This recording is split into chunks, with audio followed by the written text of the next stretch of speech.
Assalamualaikum warahmatullahi wabarakatuh. Tabi pun, perkenalkan nama saya Santi Mainisi, NPM 20111100430. Saya dari Fakultas Tarbiyah dan Keguruan Pendidikan Madrasah Ibtidaiyah Islam UIN Raden Intan Lampung. Baiklah, di sini saya akan menjelaskan materi tentang wujud alkulturasi kebudayaan agama Islam di Indonesia. Sebelum Islam masuk dan berkembang, Indonesia sudah memiliki corak kebudayaan yang dipengaruhi oleh agama Hindu dan Buddha. Dengan masuknya Islam, Indonesia kembali mengalami proses alkulturasi. Nah, apa sih alkulturasi itu? Akulturasi adalah suatu proses sosial yang timbul manakala suatu kelompok sosial dengan kebudayaan tertentu dihadapkan dengan unsur dari suatu kebudayaan asing. Kebudayaan asing lambat laun akan diterima dan diolah dalam kebudayaan sendiri tanpa menyebabkan hilangnya unsur kebudayaan kelompok itu sendiri. Dalam hal ini, proses alkulturasi melahirkan kebudayaan yaitu kebudayaan Islam di Indonesia. Banyak hal yang terpengaruh pasca masuknya Islam ke Indonesia, mulai dari bangunan-bangunan, seni budaya dan sastra, hingga upacara. Wujud alkulturasi Islam di Indonesia yang pertama yaitu ada seni bangunan. Seni arsitektur Islam yang menunjukkan akulturasi dengan pra-Islam antara lain ada makam dan masjid. Keduanya menunjukkan bentuk-bentuk alkulturasi dengan kebudayaan setempat dan sebelumnya, yaitu kebudayaan prasejarah dan Hindu-Buddha.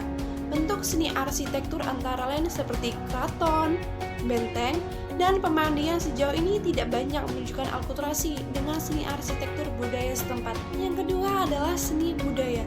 Pengaruh Islam ada 3 bentuk kesenian dapat dilihat dalam wujud seni budaya seperti seni tari.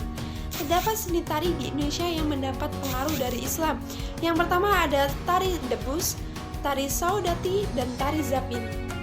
Tari debus diyakini sebagai kesenian asli masyarakat Banten yang berkembang sejak masa-masa awal Islam, yaitu semasa pemerintahan Sultan Maulana Hasanuddin pada tahun 1532 sampai 1570.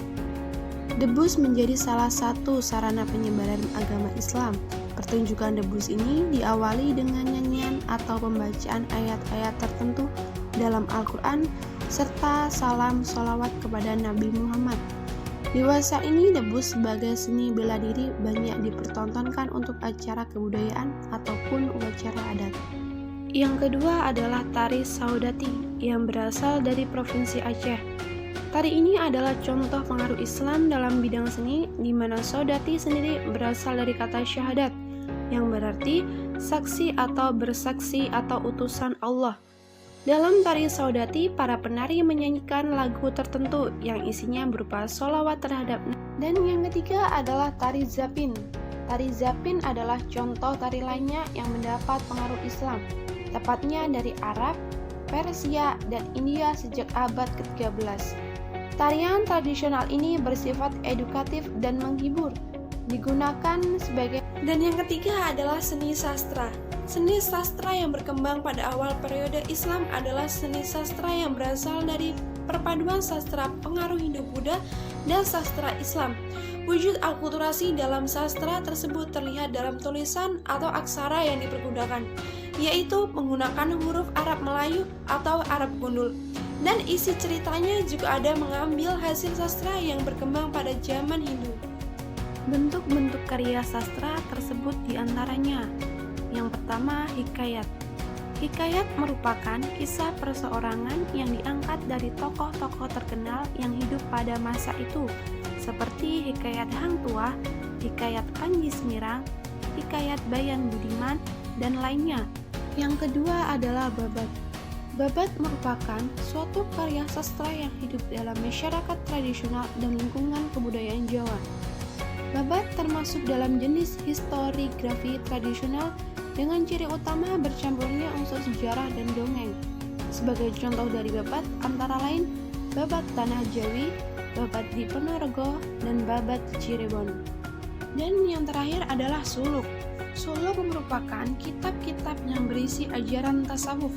Contoh suluk antara lain Suluk Sukarsa yang berisi tentang Ki Sukarsa yang mencari ilmu sejati untuk mendapatkan kesempurnaan hidup.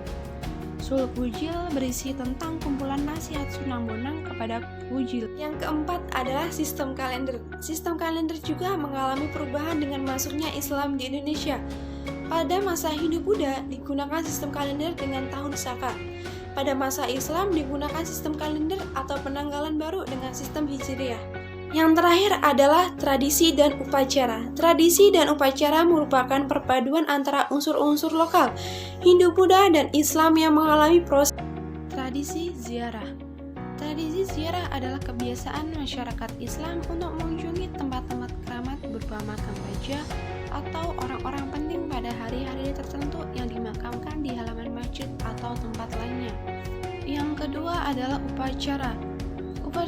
Upacara keagamaan sebagai wujud alkulturasi dengan agama Islam yang sampai saat ini masih terus dilaksanakan adalah peringatan Maulid Nabi, Isra Mi'raj, Hari Raya Idul Fitri, dan Hari Raya Idul Adha.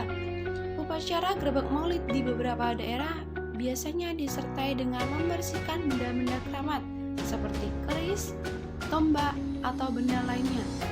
Perayaan Grebek Besar dan Grebek Maulud dilakukan di Demak, Surakarta, Yogyakarta, Cirebon, Banten, dan Aceh. Baiklah, materi yang telah saya sampaikan semoga bermanfaat. Saya akhiri, wassalamualaikum warahmatullahi wabarakatuh.